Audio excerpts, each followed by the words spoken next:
बिस्मिल्लाहिर्रहमानिर्रहीम। नाजरीन, मैं हूं एहसान अली और आप देख रहे हैं मेरा यूट्यूब चैनल टुडे विद एहसान अली। नाजरीन, 8 फरवरी 2024 को क्या पाकिस्तान में इलेक्शन हो पाएंगे या फिर उसी तरीके से जिस तरह पंजाब और केपी के में इलेक्शन मुलतवी हो चुके थे, उसी तरीके से पाकिस्तान में फिर इलेक्शन मुलतवी होंगे या नहीं। अब सवाल ये पैदा होता है कि सुप्रीम कोर्ट ऑफ पाकिस्तान के चीफ जस्टिस जस्टिस काजी फायजी साहब क्या अपने फैसले पर अमल दरामद करवा पाएंगे या नहीं।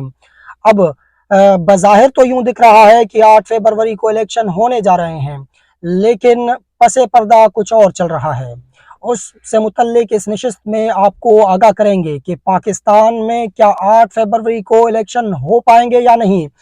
इस तमाम तर वीडियो को देखने से पहले अगर आप हमारे चैनल पर न्यू हैं तो हमारे चैनल को सब्सक्राइब करना मत भूलिएगा।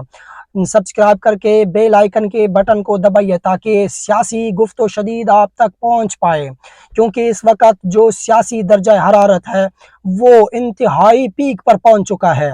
एक तरफ एक पार्टी को मुकम्मल प्रोटोकॉल देकर उसे इलेक्शन लड़वाने का एक सिस्टम बनाया गया है और दूसरी जानब एक पार्टी को पाबंदी के नीचे रखकर उसे इलेक्शन लड़ने की जो एक सिनेरियो है वो कहा जा रहा है कि आप इलेक्शन लड़ें।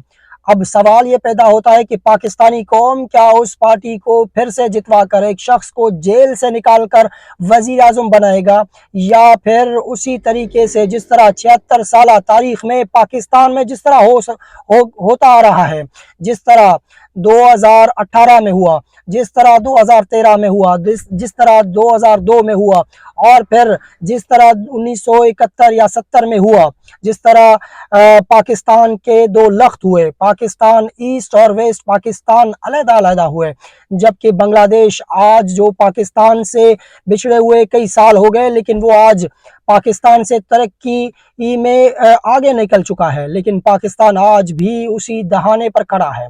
अब सवाल ये पैदा होता है कि बंद कमरे में जो फैसले बनते हैं उन फैसलों से 76 साल तारीख में पाकिस्तान को मुसलसल नुकसानात पहुंचे हैं।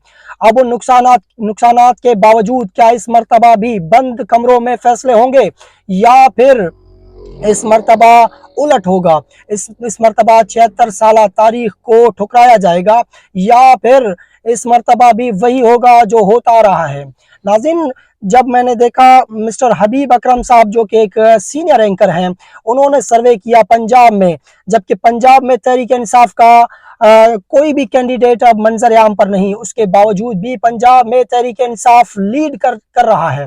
और दूसरी जानिब जिस पार्टी को मुकम्मल प्रोटोकॉल दिया जा रहा है, जिस पार्टी का हेड 4 साल से मफरूर था, वो शख्स 4 साल के बाद आता है, उसे मुकम्मल प्रोटोकॉल मिलता है, उसके बाद उस पार्टी की आज भी पॉपुलैरिटी वो तहरीक इंसाफ से पीछे है। यही वजह है कि जनाब मोहतरम नवाज शरीफ साहब आज केपी के बलूचिस्तान और फिर सिंध का रुख क्यों कर रहे हैं।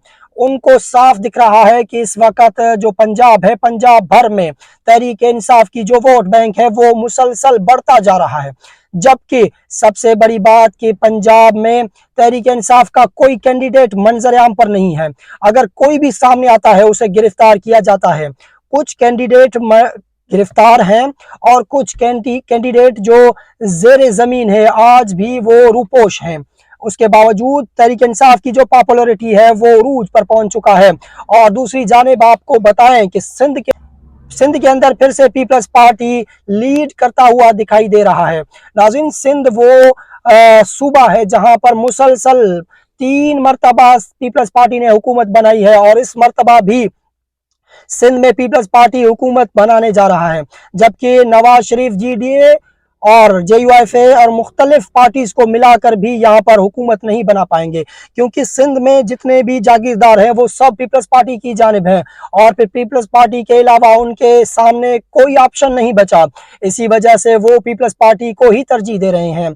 लिहाजा उसके बाद अगर हम बलूचिस्तान में आते हैं, बलूचिस्तान में वहाँ पर जो भी सरदार होगा वही इलेक्ट होगा, वो चाहे जिस तरफ भी जाए। इस वक्त बलूचिस्तान जो है वो वहाँ का जो सूरत हाल है वो नून लीग की जानिब उनका झुकाव ज्यादा दिख रहा है।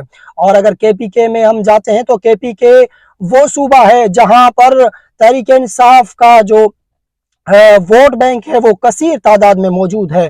तहरीक इंसाफ के केपीके में लीड करता हुआ दिखाई दे रहा है। अब सवाल ये पैदा होता है कि अगर तहरीक इंसाफ के केपीके में जीतता है और दूसरी जानिब तहरीक इंसाफ अगर पंजाब जीत जाता है तो एक शख्स जो कि कैद में है उसके बावजूद क्या वो वजीर आजम बन पाएंगे या फिर उसे पहले ही डिस्क्वालीफाई कर दिया जाएगा। जिस तरह उसे पार्टी चेयरमैनशिप से हटाया गया, क्या उसी तरीके से उसे उसकी रुकनीत मुअत्तल कर दी जाएगी, क्या उसे डिस्क्वालीफाई कर दिया जाएगा। अब सवाल ये पैदा होता है क्या बंद कमरों की जो सियासत है वो इस मरतबा फिर सर चढ़ कर बोलेगी या फिर कौम इस मरतबा एक अलग अंदाज से रिएक्ट करेगा। क्योंकि मैंने जब कल हबीब अकरम साहब का जो प्रोग्राम था उसे देखा, वहां पर लोग अपने तासुरात की इजहार तो करते हैं लेकिन डरे डरे हुए सहमे सहमे अल्फाज में वो करते हैं।